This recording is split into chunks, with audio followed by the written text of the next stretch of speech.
Hello students, I'm Dr. Himanshu Kanpal, Assistant Professor English, Government MS College for Women, Bikaner. Today I'm going to discuss the literary term ode. An ode is a form of poetry such as sonnet or elegy. An ode is a lyric poem that praises an individual, an idea or an event. So, what is sonnet? Sonnet is a poem of 14 lines governed by strict rules of meter and rhyme. For the meter is always iambic pentameter. Elegy. Elegy is a formal and sustained lament in verse for the death of a particular person, usually ending in consolation. So, what is an ode? An ode is a lyric poem. What is a lyric poem? Lyric poem is a musical composition expressing a single emotion. So, an ode is a lyric poem that praises an individual, an idea, or an event. We can say that originally, ode is simply a poem intended or adapted to be sung to instrumental accompaniment. L. Binion described the form consisting merely in a poem of address written about a theme of universal interest, usually in exalted language and feeling. So, ode is a lyric poem of elaborate metrical structure, Solomon in tone, and usually taking the form of address. In ancient Greece, odes were originally accompanied by music. In fact, the word ode comes from the Greek word eidin, which means to sing or to chant. So, originally the ode comes from Greek word eidin. Odes are often ceremonial and formal in tone. There are several different types of odes, but they are all highly structured and adhere to poetic forms. So we can say it is a serious and dignified composition, always in rhyme and longer than lyric poem. It is highly solemn and serious in its tone and subject matter.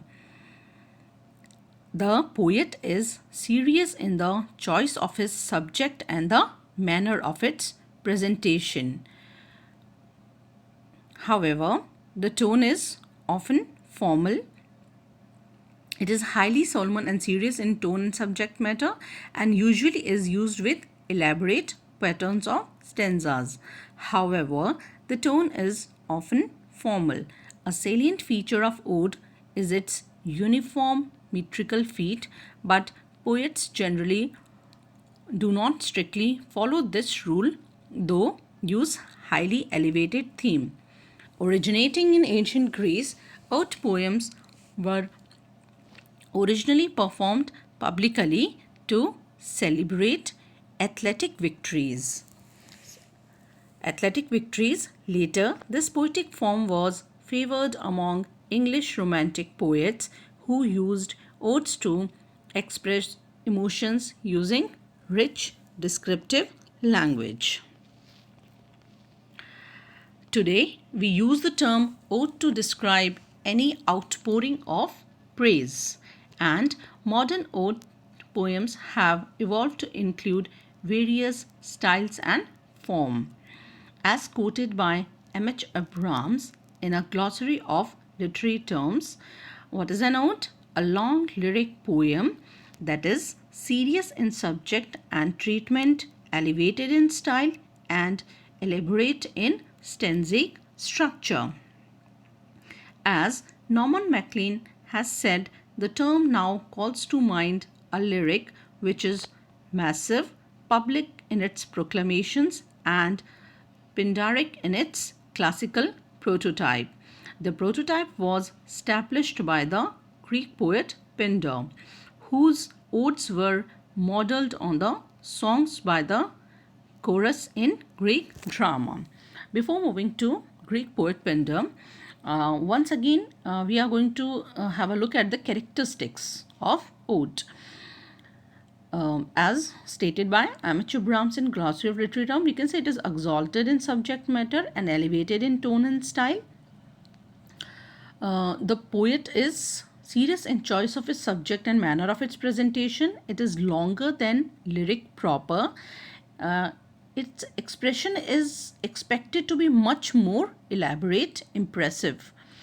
It is often addressed directly to the being or object it treats. For example, we can take P.B. Shelley's Ode to the West Wind, which begins, "O wild west wind," or Keats's Ode on a Creation Urn, which begins, "Thou still unravished bride of quietness." Sometimes the theme is a public event like a national jubilee, the death of a distinguished person, or founding of a great university.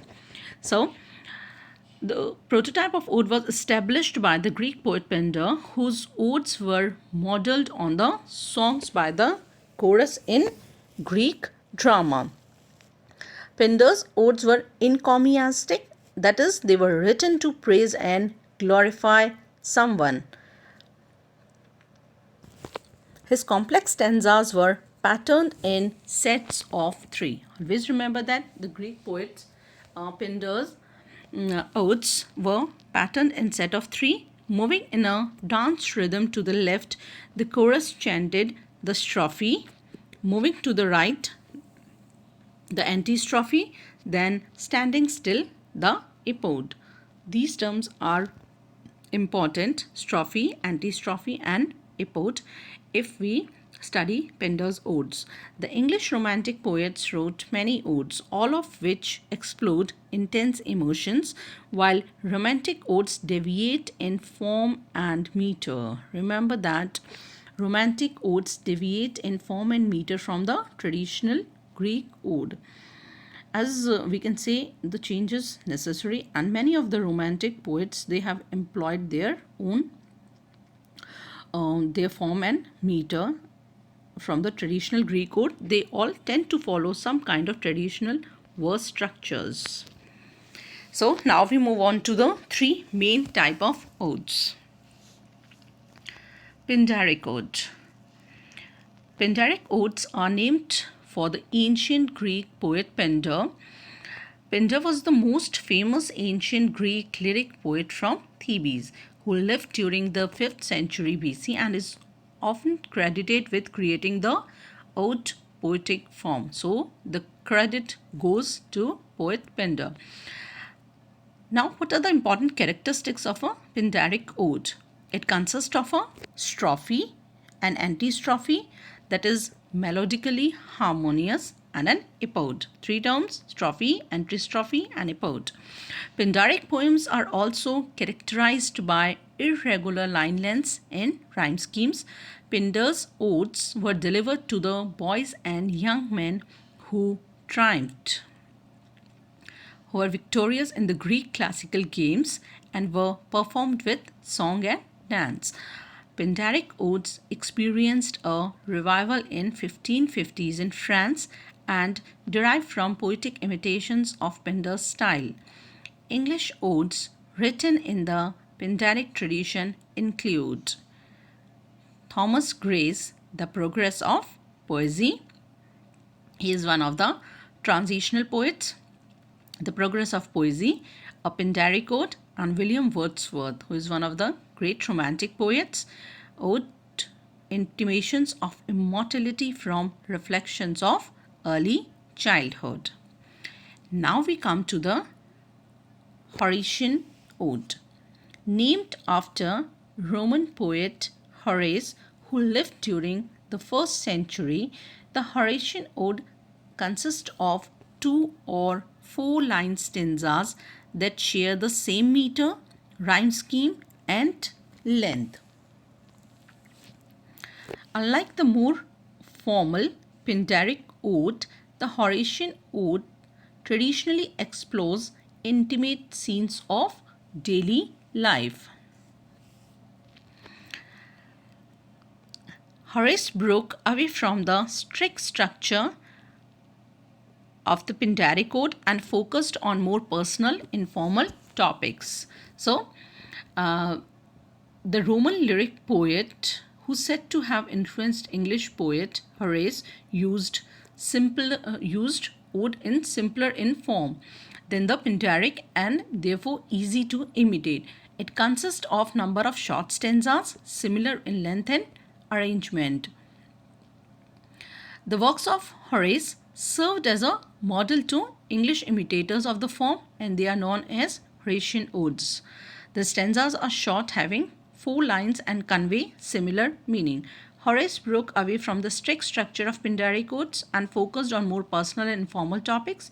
Horatian odes were revived during the Renaissance but were not meant for public performances.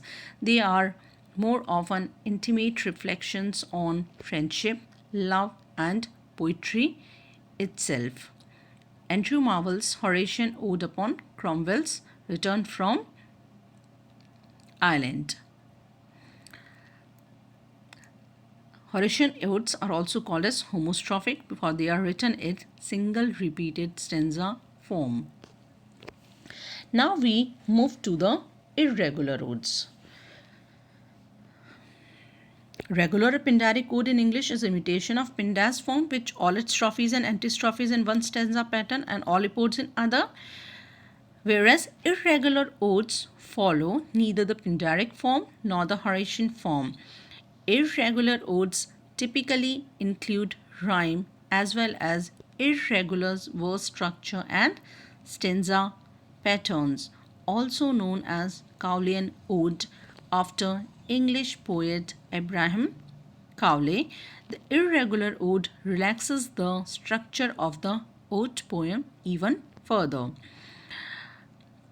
Introduced by Abraham Cowley, he imitated Pindaric style, but what he did, he disregarded the stanzaic pattern. He allowed each stanza to establish its own pattern of variable line length, number of lines, and rhyme scheme. And Wordsworth was okay. Abraham Cowley, the irregular ode relaxes the structure of the ode poem even further. American poet Alan Tate's Ode to the Confederate Dead, written in 1928, is an example of an irregular ode. When we have a look at the ode's history, the poets, now we are talking about the ode's history, the poets continually exercise to continually reshape the form to meet their needs. Sir Edmund Spenser and Ben Jonson carried the ode tradition into English literature. Two of the great writers, Edmund Spenser and Ben Jonson, who lived during the Elizabethan era, with Spenser bringing the Horatian ode into vogue in the late 16th century and Jonson following some years later with the Pindaric form. Ben Jonson also established a style of rhyming couplets in his stanzas, which was picked up later on by Alexander Pope, one of the neoclassical writers, who included an echo from the ode's its earliest days, a chorus line. So, as ode fall in the hands of the English writers, they have made it certain changes and it was passed from one era to another. The odes of the English Romantic poets vary in stanza form. They often address an intense emotion at the onset of a personal crisis. For example, Samuel Taylor Coleridge's Dejection and Ode. Coleridge is one of the great romantic writers, or celebrate an object or image that leads to revelation, as in John Keats's Ode on a Grecian Urn, Ode to a Nightingale, and to Autumn. John Keats is one of the younger romantic poets and is famous for composing odes. The irregular ode has employed all manner of formal possibilities. We can say these English odes has provided a course of its own as regards subject matter and style, treatment and outlook not strictly bound by classical tradition. It is either regular, consisting of series of exactly similar stanzas like the odes of Shelley and Keats's, or irregular odes when each stanza follows a different arrangement. The irregular odes has employed all the manner of formal possibilities while often retaining the tone and thematic elements of the classical ode. For example, Ode on a Grecian Urn by John Keats was written based on his experiments with the sonnet. Other well-known odes include P.B. Shelley's Ode to the West Wind, Robert Creeley's America, Robert Lowell's Quaker's Graveyard in Nantucket. So, odes function as a form of poetry in which the poet may convey his ideas regarding certain themes or significant subjects such as humanity and the emotions by using stylistic techniques such as structure stanzas, meter, or rhyme scheme. The poet is able to portray his ideas regarding these subjects in a sophisticated manner and with masterful use of words in an elegant style. So, once again, I am going to repeat. What is an ode? Ode is a name given to a long lyric poem. An ode often begins with invocation. It is in the form of an address, generally dignified and elaborate in stanzaic structure. The subject matter is also serious.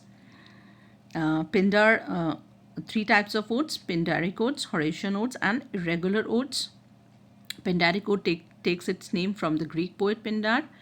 Horatian odes from poet Horace, Roman lyric poet Horace, and the Romantic poets also wrote many odes, such as Shelley and Keats's odes. This is all about the literary term odes. I hope you like the video. Please like, share, and subscribe. Thank you.